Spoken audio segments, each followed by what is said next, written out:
안녕하세요. 건강 스토리텔러 정화입니다. 바로 직전에 우리 환우님들의 간 건강에 대해서 소개를 해드렸는데 댓글로 신장 수치에 대해서도 설명을 요청하신 구독자분이 계셔서요. 오늘은 신장과 그 수치 그리고 정상 범위에 머무르려면 어떻게 대응을 해야 할지 이 부분에 대해서 말씀을 드려보려고 합니다.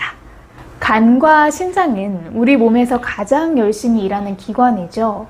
노폐물 배설과 몸으로 들어오는 물질의 대사작용도 하고요. 독소를 제거하고 해독작용을 하는 장기입니다. 정확하게 간과 신장의 차이가 뭐예요? 라고 궁금해 하시는 분들도 계시는데요. 간은 음식을 분해하고 혈액을 정화시키고 에너지를 저장하는 것에도 관여합니다. 반면에 신장은 몸에서 생기는 노폐물과 과하게 생성된 액체를 소변을 통해 배출하는 역할을 하죠. 그래서 신부전증으로 신장 기능이 떨어진 환자들의 이 수분 섭취를 제한하는 이유도 여기에 있습니다.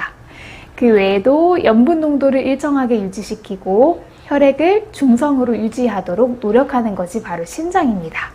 네, 뿐만 아니라 항암제의 독성을 제거하는 주요 경로 중 하나도 바로 신장인데요.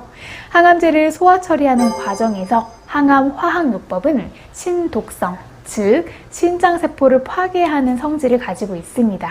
항암제로 인한 여러 부작용 중에는 무증상인데 혈중 크레아틴인 수치만 올라가는 환우님들이 계신 반면에 투석을 요하는 급성 신부전증까지 오는 환우님들까지 그 부작용은 다양한데요.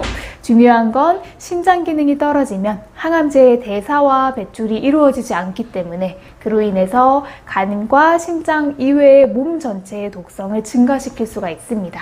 사실 대부분의 항암제가 신장과 간에 무리를 주지만 특히 신장에 매우 독한 항암제도 있습니다. 예를 들면 시스플라틴이라는 항암제인데요. 백금을 함유하고 있어서 신장 파괴를 가장 잘 일으키는 항암제 중 하나로 알려져 있습니다.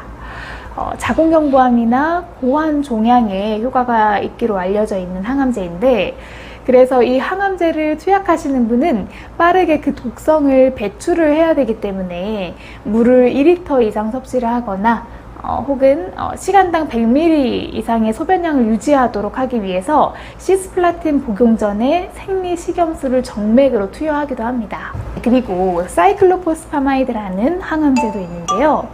알키라제 성분이 세포 안에 있는 DNA, RNA, 그리고 단백질 합성을 저해해서 이 항암 효과를 나타내는 항암제입니다.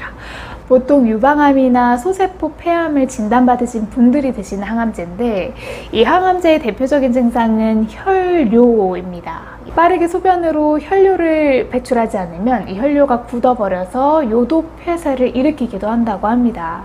하지만 이런 항암제는 이러이러한 부작용이 있어서 위험하기 때문에 항암제 무조건 하지 마세요 라고 말씀드리기에는 부작용을 제외한다면 의학적으로는 분명히 이 암세포를 억제하는 효과가 있기 때문에 쉽지 않은 문제인 것 같아요.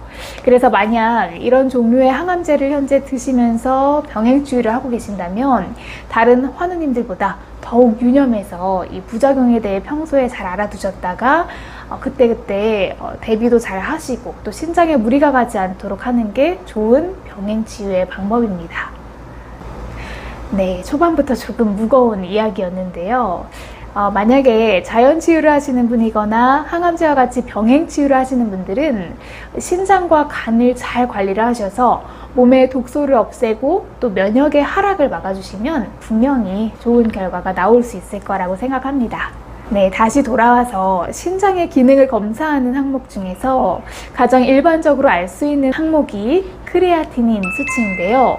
이 크레아티닌이라는 건 근육이 대사작용을 하면서 생성되는 노폐물인데 대부분 신장을 통해 소변으로 배출이 됩니다. 그래서 검사할 때 혈액과 소변을 같이 검사해서 이 혈중 크레아티닌 수치와 소변의 크레아티닌 수치를 비교하고 신장이 과연 얼마나 정상적으로 열심히 일하고 있는지를 비교를 해서 이 결과를 얻어낼 수 있는 건데요. 정상적인 상황이라면 혈중 크레아티닌 수치가 낮아야 하고 배출된 소변의 크레아티닌 수치는 높아야 되겠죠. 정상인의 경우에는 혈중 크레아티닌 농도의 정상 범위가 0.5에서 1.4mg/dl입니다. 만약 혈중 크레아티닌의 농도가 과하게 높아지면 좀 위험하기 때문에 우리가 흔히 이야기하는 투석이라는 것을 병행해야 하는 경우가 생길 수도 있습니다.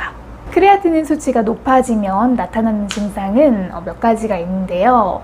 혹시나 치유 중에 이런 증상이 있다면 신장 기능 저하를 한 번쯤은 의심해 보실 필요가 있습니다. 일단 근육 안에 수분이 많아지면서 근육의 쥐나 경련이 쉽게 나타납니다. 그리고 칼륨이 높은 음식을 섭취하면 몸이 마비되는 느낌이 들기도 하고요. 또 무엇보다 우리가 먹고 음식이 소화되면서 나오는 물질 중에 요산이라는 게 있는데 이 혈액 속에 있다가 소변으로 배출이 되거든요. 그런데 신장 기능이 약해지면 요산이 빠지지 않아서 관절 사이가 심하게 쑤시는 증상도 있습니다. 특히 통풍 환자분들이 혈액 내에 요산 수치가 많게 측정이 되죠. 네, 그럼 우리가 평소에 어떻게 관리를 해야 하는지, 이 부분에 대해서는 모든 환우님들에게 적용되는 건 아니고요. 기본적으로 신장 기능이 일반인보다 조금 떨어져 있는 분들이 조심하셔야 하는 내용을 알려드리도록 하겠습니다. 네, 첫 번째로는 칼륨 함량이 높은 과일을 피하는 겁니다. 신장 기능이 떨어져 있으신 분은 몸에서 칼륨을 제대로 제거할 수가 없거든요. 그래서 혈중 칼륨 수치가 증가할 수가 있는데요. 그럼 아까 말씀드린 것처럼 근육이 약해지면서 경련이 오거나 쥐가 나고 또 심각한 피로감이 오면서 면역이 하락할 수가 있습니다. 칼륨의 함량이 많은 과일은 바나나, 아보카도, 살구, 키위, 그리고 오렌지. 이 과일들은 피하시는 게 좋고, 칼륨이 반대로 적은 과일은 사과, 배, 그리고 복숭아, 체리, 포도, 파인애플, 딸기 등이 있는데요. 당에 예민하신 분들은 이 중에서 당이 적은 과일을 선별해서 조금씩 드시는 것이 좋겠죠. 개인적으로는 약간의 사과 조각과 그리고 달지 않은 물렁한 것보다는 조금 단단한 복숭아를 이렇게 같이 야채와 드시는 것이 좋은 것 같습니다. 네, 과일뿐만이 아니라 야채도 조심하셔야 할 필요가 있는데요. 감자, 고구마, 그리고 시금치 같은 경우는 칼륨 수치가 높아서 조심하셔야 합니다. 대신 오이, 당근, 그리고 양파에는요, 칼륨 수치가 낮기 때문에 이런 야채들로 반찬을 만들어 드시면 좋겠죠.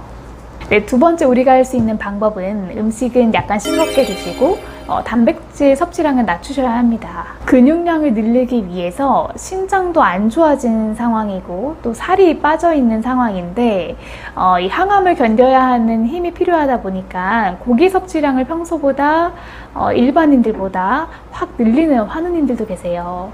그런데 그럴 경우에 잘못하면 항암제로 약해진 신장이 그대로 데미지를 입으면서 기능을 못하게 되고 그 결과 신체까지 같이 망가지는 결과가 생기기도 합니다. 그 이유는 단백질의 대사 과정에서 만들어진 질소화합물과 유기산 그리고 인산이 콩팥 기능이 감소된 경우에는 배설되지 못하고 체내에서 축적되기 때문인데요. 그래서 아무거나 잘 먹어라 라는 병원의 말만 믿고 평소 좋아하던 고기만 드시는 건 상당히 위험할 수 있다는 거죠. 항상 균형 잡힌 식사를 하셔야 되고요. 또 너무 부족한 단백질 섭취는 문제가 될 수 있지만 과하지 않도록 하는 이 적절한 단백질 섭취가 가장 중요합니다. 그리고 싱겁게 드시라는 이유는 간단합니다. 우리의 신장은 혈액 안에 있는 염분의 농도를 일정하게 유지시켜서 혈압을 관리하는 역할을 하는데요. 콩팥의 기능이 떨어진 사람은 일반인들과는 달리 이 염분 농도를 일정하게 유지시켜주지 못하기 때문에 혈액의 염분 농도가 높아져서 고혈압에 취약하고 또 심할 경우에는 고나트륨 혈증에 걸리기도 합니다. 여기서 상식으로 재미있는 내용을 하나 소개해 드리자면 우리가 짜게 먹으면 물을 자꾸 들이키려고 하잖아요. 그 이유에 대해서 알고 계신가요? 간단하게 설명드리면 이 음식 속 나트륨은 장에서 흡수돼서 혈액 속으로 들어갑니다. 그러면 당연히 혈중의 나트륨 농도가 높아지겠죠. 혈중 나트륨 농도가 너무 올라가면 몸에서는 이걸 낮추려고 노력을 합니다. 그래서 1차로 세포 속의 수분이 빠져나와서 혈관 속으로 들어가는데요. 그만큼 혈관 속 수분의 양이 증가하고 또 혈관벽이 받는 압력도 높아지겠죠. 이게 고혈압이 생기는 원인입니다. 한편 신장은 열심히 일해서 소변으로 염분을 빼내려고 하는데 처음에 말씀드렸던 세포 속에서는 이 물이 빠져나간 만큼 보충해달라는 신호를 뇌에서 계속 보내게 됩니다. 그래서 우리가 짜게 먹으면 계속 물을 마시게 되는 거죠. 네, 어쨌든 방금 말씀드린 염분과 관련된 이 부분은 자연 치유를 하시는 분과 항암제를 드시면서 병행 치유를 하시는 분은 서로 신장 건강에서 차이가 있을 수밖에 없거든요. 그래서 본인의 몸 상태를 반드시 잘 확인하셔서 염분 섭취도 잘 하셔야 합니다. 똑같은 양의 염분을 섭취해도 누구는 괜찮은 반면 또 누구는 조금 위험할 수도 있다라는 내용이죠. 그리고 무엇보다 제일 중요한 건 주기적인 검사입니다. 사실 간 수치는 굉장히 중요하게 생각하시면서 이 신장 수치에 속하는 크레아티닌 수치는 아예 모르시거나 그게 중요하다고 생각하지 않으시는 분들도 의외로 계시더라고요. 그래서 만약에 치유를 하고 계시거나 치유가 끝나고 추적 관찰을 하고 계시거나 어쨌든 이 부분은 잘 체크하셔서 건강한 간과 또 신장을 기본으로 가지고 유지를 잘 하셨으면 하는 바람입니다. 네, 오늘은 신장에 대해서 한번 다뤄봤고요.